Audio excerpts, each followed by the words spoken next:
I usually do my data science communication at the kitchen table with my long-suffering wife and 2 children who aren't in the least bit interested in football and aren't particularly numerate. So it is a delight to spend time with fellow data geeks today on a subject called footedness, a word that I originally thought I had made up, but I am told is real. There was a great Guardian article in the week just gone about elephants. Some researcher had spent ages working out whether an elephant was left-trunked or right-trunked, depending on how they curled their trunk to get their food in their mouth. I think they're probably single, based on my experience of data science communication with the family. So, we're going to be talking about players like Katrina Vehe, who is one of the, among the data that I've collected, one of the most one-footed left-footed centre-backs, now at Everton, now at Palace, the last 2 seasons at Everton. And essentially we're going to be trying to answer some questions around, does it matter? Why does it matter? I want to show you how far I've got with things.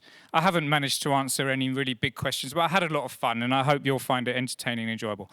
That's a little bit about me. Essentially, I'm interested in how people learn and develop things and skills. I'm not necessarily a data science by background. I'm a statistician. The data I've been handed, thank you to Statsbomb for this, has been from these 3 divisions, over 2 seasons worth of data. So that's 1,600 players pretty much, and a lot of different games. And what I've done with the players is divided them into 3 categories. For those players who have made more than 25 shots or passes, they're either left-footed, right-footed, or I've gone with a category in the middle, which is two-footed, based on the definition you can see. What I'd like to spend my time doing is really the first 2 of these. So the first one, looking at the overall picture, I wanted to start off by going, well, how many left-footers should we expect in a team or an academy or a club or a national talent system? I don't think that answer is readily available, actually. There's lots of research online about how many left-handed people there are, but not so many on footedness. And I wanted to describe a little bit. I actually think that the first part of this is probably the most powerful part of the work I've done. We'll then talk a little bit about what I wanted to set up and try and work out. Does it matter? You've got more left-footed players. You've got a left-footed left-back. Does it help you win? And I won't spend too much time on section 3, although there's some really pretty visuals and graphics we could talk about. But it's all in the paper that's online anyway, so you can catch up with that. Okay, put your hand up if you're left-footed. Right-footed, two-footed. Okay, we got a few. So you're probably not very demographically representative, but it's as good an idea of how many left-footers there are as anything else, really. So let's have a little look.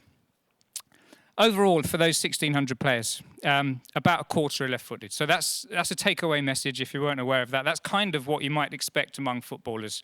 So that's the kind of benchmark you might use. But it's really different. So in the Women's Super League, you can see that about 12%. So the yellows are your left-footers, and the greens, which is actually quite a lot, 8% in the WSL. Compared to the 2 men's divisions, which are much more normal and benchmarked sort of against international standards, you've got that quarter there. So one of the questions, and a really big question around this, is why the women's game are different. Some of the research that's been done on this, not outside of football, is that women in the population are about 4% less likely to be left-footed. So there is a bit of a difference genetically, biologically, physiologically, but not as much as it explains this trend straight away. So working in the women's game, which is my background, straight away we're thinking, okay, well, is there an opportunity to understand this better so we can enhance either talent ID, talent management, talent development, or selection? When we look at international comparison, so this is I want to delve into the women's side of this a little bit more and work out, well, is this an England issue or is this a women's issue? I actually think there's enough data to suggest that we have a problem in the England women's talent system at either identifying left-footers, which I don't think is the problem, but probably the way we manage them through the system means that when they get to the top level, we seem to have fewer of them than our international European competitors. So there you can see, this is a small sample of players, right? Some of you are probably thinking, but Mark, that's only 1 squad. Yeah, you're right. It's a small sample. We've got to take this with a bit of a pinch of salt and look at it over numerous tournaments. But the data allows us to do this, which is awesome. And I think it starts having conversations around why that might be. Overall, at the Women's World Cup, 15% of players. So there you go. So generally, in the women's game, it seems to be fewer than perhaps in the men's. I'll touch on this a little bit briefly. It's probably fairly obvious, but in each club, 1 or 2 players can make quite a big difference to your overall left-footedness, if you like, of a club, because you've only got 11 players on the pitch at any time. If you put 2 on that are left-footed, they get lots of minutes. It really makes a difference. So in the Women's Super League, for example, Brighton over those 2 seasons had 20% of their players who were two-footed, which was really quite unusual. But it could just be 2 or 3 players making that difference. I got a couple of examples again from the Premier League, Arsenal being the most left-footed club during that time. And then in Serie A, you've got Monza, who are incredibly left-footed. Didn't really help them do very well in the league, but so that was some of the variation is important to understand. So we can also look at national comparisons. So in this graph, we've got the Women's Super League. We've got the players from the 8 nations which are most represented in that league, and you can see that England and Scotland have got that lowest number of left-footers or proportion of left-footers in that comparison. But it's also worth considering when you take this into consideration is that the players from, let's say, Denmark, Norway, Sweden are likely to have been bought or brought in, perhaps because they were left-footed, to fill a gap. So we're not really comparing like to like here. It may well be that the Norwegian players who are still playing in Norway are actually a lot more right-footed. But it seems to be a bit of evidence to suggest again that the English talent system and the English players in England in the female game are less likely to be left-footed, and that we need to seek those left-footers from overseas. In the men's game, you've got very similar. So I've put the Serie A and Premier League together here because they're very, very similar in terms of their trends. So you can see the English players in England and the Italian players in Italy less likely to be left-footed than the players who are brought in from other places. So I think we know that, right? Left-footedness seems to be a skill that we value and that we would spend resource going to find and then bringing in. I've used the term imported players. I'm not sure if that's the right one, but I couldn't think of a better one. Players you go and find from overseas. Also interesting is where those players are deployed. So this is sort of the playing minutes at these. I've used these 3 positions to be sort of my left-footed positions. You could argue that perhaps there could be 1 or 2 others, or perhaps left wing might not really be a left-footed position. I'm not sure. But so I've used left back, left centre back, left wing, and you can see that in the men's game there, about half the time those players, left-footed players, are deployed in one of those positions. In the women's game, it's quite different, perhaps because those left-footed players are rarer. But I'd also suggest that because they're rarer and perhaps because they play in those left-footed positions, they may also be getting different development experiences. If we think about player development, if a left-footer is stuck wide the whole time when they're young especially, does it actually help them develop the skills of the 360 game, which they then needed to go on and represent England? And if not, does that then affect our national team in terms of how many left-footed players of high quality we've got to play? In the Women's Super League, the players who we import from overseas, we go out and find the left-footed ones are disproportionately centre midfielders. We seem to find left-footers to go and play in that. That seems to be the gap that we're trying to fill. And in the Premier League, left centre-backs, what we seem to go overseas to find and bring in. We don't seem to have enough of them, and Serie A at centre-backs again. So that's a little bit of a beginning, and I think that's, as I said, I find that as a start really, really interesting, because when I've then had football conversations, it begins to start helping people understand how many we should have, where the gaps are, and what's actually happening in certain talent systems. The next thing I wanted to try to do was work out whether there's an association between footedness and winning games, to try and answer the questions that are more profound about does it really help. The way I've done that is the following. So we get a little bit of data science in this part. So I've built a match prediction model, and then the theory is that we can work out what we would expect a team to how well we would expect a team to perform. So in terms of their accrued points based on the match prediction model, and then we can compare that to how many points they actually got. I'll talk you through it with an example. It's much easier than me just explaining it in words. Essentially, the model I've used is a logistic regression model. There's probably better ways of doing it. The Dixon-Cole model is probably the industry standard. It's beyond my personal ability to develop, but I'm sure there'll be people in the room who could build a much better prediction model than the one I'm about to show you. But that's part of the reason why I've chosen logistic regression model, and I've done it really simply, and I've just based it on 5 different features that you can see there. So evaluating that prediction model there's various ways of doing it. I'm showing you on here sort of your receiver operating characteristics. So those lines, the blue and red ones, the blue and red ones are showing the away win and home win. Just looking at the false positive against the true positive. That dotted line through the middle, those who aren't familiar with this, would be a prediction model that just is bang average, almost your luck. You're just tossing a coin, kind of. So it shows that for home wins and away wins, we've got some success at predicting games successfully. The orange line for draws, not so much, but it's still pretty good. A perfect prediction model will go straight up here and across, and it would just you wouldn't see any of the area. So we're covering about 75% of the area under the curve. Another way of looking at it, each prediction generates a probability that a team either is a home win, a draw, and away, and you can then compare that to the actual result. So those green is the ones we got right, I suppose, or the proportion of things we got right, and the reds are the ones that didn't. 48% doesn't sound very much, but actually when you consider you got about 37% of them are home wins. So it does better than, it's a fairly good prediction model. As I say, there's probably people here who could improve it even more. So let's look at an example, and I can sort of show you what I've done. So for Chelsea in the Women's Super League were the most overperforming team of all the teams. So in our model, they played 43 games, accruing 113 points. But our prediction model predicted that they would get about 89 points. So they're overachieving by about half a point a game, which those of you who've seen Chelsea play over the last couple of years, I mean, they are exceptional. But it may also be that there's some issues with the prediction model, perhaps, and if that was improved, that might change. What we're then able to do is, I'll just show you the least performing team, which is Sampdoria. So they had 19 games in the model, accruing just 5 points. But they should have, according to our model, accrued a lot more. So we're then able to look at Chelsea in the games where they played a left-footed player at left centre-back. Okay, so they had 11 games where they played a left-footed player at left centre-back, usually in the picture there, Magdalena Eriksson, who played there.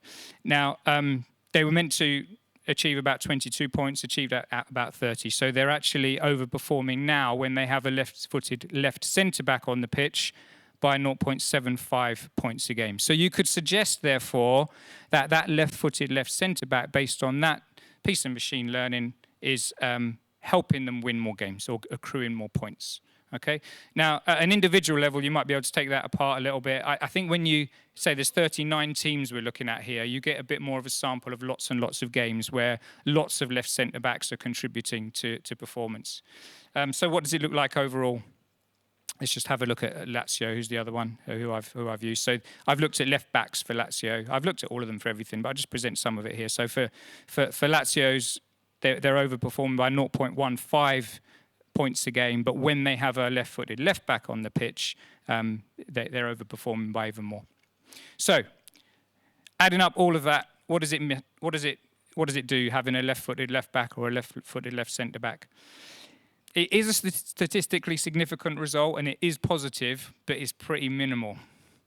Having a left footer at left back is probably equivalent to adding about a point a season, which is a little bit underwhelming, isn't it? My wife and children were asleep by this point. I'm amazed you're still alive. Well done. 0.8 points over a 38-game season. So in answer to the question, does it matter? Yeah, it probably does matter.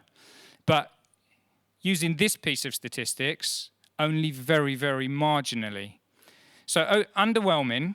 Left-footed left centre-backs also make a difference, a positive difference, and a significant one, but it's even less, it's even more underwhelming than 0.8. It's something like 0.3 points a season. So why is that? What's going on that mean that this relationship, that intuitively we feel, talking to coaches and people in football, it's important to have left footers there, but the data is suggesting not that important. And I think it's because this relationship is actually really difficult to understand. It's much more complicated than the way I've described it now. So budget's important, isn't it? So clubs with more money will be able to buy more high quality perhaps left-footed players than other ones. And that makes a big difference. And trying to untangle wealth from winning, from footedness, is actually really, really difficult. The other thing is around team selection. So it may well be that a team has a right-footed option and a left-footed option, and the right-footed option might get games, they come on as a sub, or they get games against other teams when the other one's rested. So that team selection and who you decide to put on the pitch during which games, and games of different challenge will be important. And then the one that I think is probably most difficult to understand is, of course, the strategies and tactics that coaches deploy. Coaches are very, very well versed in being able to help a team perform when they don't have a left-footed left back, for example. So their tactics and strategies will take that into consideration. And because of that, trying to untangle this relationship is more complicated than it seems. I will go through a few of the slides that I've got here, but I'm not going to spend too long on them, partly because I've probably only got a minute left. So I did look at sort of the heat map of where players played. All of this is in the paper that's online, so I suggest you just have a look at that then. If I spend ages going through all of the nice visuals, I think it will be a bit more difficult to stick to time. So, but I was trying in this particular section, I suppose what I was trying to work out is, are there actually differences between having a left footer in a position or a right footer? The differences are small, but they are there. I'll show you some of the more interesting ones just to pause on. So on the left side, you've got left-footed players, and essentially what their mean pass angle. So it is a bit clumsy, but you can sort of see when a left-footed player is playing on a left side, those angles are a little bit further in a forward direction than if you're playing on the side where you're on your weaker foot. Switches of play seem to be really big. One of the big takeaways I had was that actually what I thought would be the benefit of having left footers, of attacking down the left side, I'm not sure that's what the data says. I actually think that the benefit of having left footers is to be able to switch the ball quicker and more successfully to the right side. That seems to be one of the themes that came through, although I'd like to spend more time doing it. I won't go through that particular piece of analysis. I've done some work on sort of expected threat and which direction players come out of. But I want to finish off with just looking at two-footed players, because I think, although I didn't set out to do this, I do think this is probably where the gold is. So when I set out to sort of entice you in with which is better, average left footer or average left footer or great right footer, I wonder whether the actual answer is probably the one that's fairly obvious to everyone. Well, let's just have two-footed players everywhere. Hard to achieve, but hey, let's try and achieve it. A really good example in Leah Walty, who's for Arsenal, usually plays left-sided defensive midfield.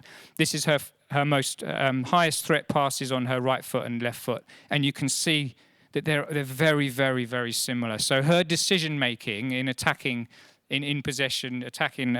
possessions doesn't really seem to be affected by our footness. That's what we really want for players, right? It doesn't matter which foot the ball's on, they can achieve the same thing. And I think if you watch Leah Walty play for Arsenal, and this sort of gives a good example of what she can do there. And then you've got two others at centre-back, so the power of having centre-backs, whether it's left-footed or right-footed, right-sided or left-sided, that are two-footed, and you look at Varane's range of passing there on either foot, is really, really impressive. Okay, I'm going to finish there. That's my email if you do want to get in touch. Ministry of Football is my own fiercely independent and experimental skill development program for young people. We use data alongside lots of small-sided game formats. If you do have questions, I know there's not much time for that, Duncan, and I apologise for that, but I'd love to have a couple of questions, or you can catch up with me. So do you want hands up for... Hands up. Thank you for your talk, by the way. Was wondering, kind of as a side note, obviously you kind of focused on the wide players, left fullbacks, left center backs. I was wondering if there was anything you took a look at with midfielders and if that affected the way teams played, having a left-footed midfielder in there with other right-footed players, or having only right-footed midfielders. Short answer is no, I didn't, because of the time constraints of anyone who's presented at this. The time constraints are pretty tight, and then you've got to write a paper as well, so no. I did look at which areas of the pitch there seemed to be the most value in having left footers, and it was in that sort of strip just outside of the penalty area in the centre of the pitch. So what it seemed to suggest is that if you do have a left footer, the best place to deploy them is actually in that creative sort of number 10 kind of position. where they can, I mean, it kind of makes sense, but it seemed to be that was the case. So I would suggest, therefore, that the idea of, oh, you're a left footer, you're going to play left back, we need to challenge that. And it seemed to me that when we looked at where we're getting those players from overseas from to play, it's not surprising, especially in the women's game, we're putting them at centre midfield. Well, actually, why don't we just start doing that already in our talent systems? I think we need to challenge the notion that if you're a left footer, you need to go and play out there. But it's not a great answer to your question. Best I got. There was another question over here. I think we don't have enough time. Oh, I'm sorry. That's okay. I'll come and have a chat with you.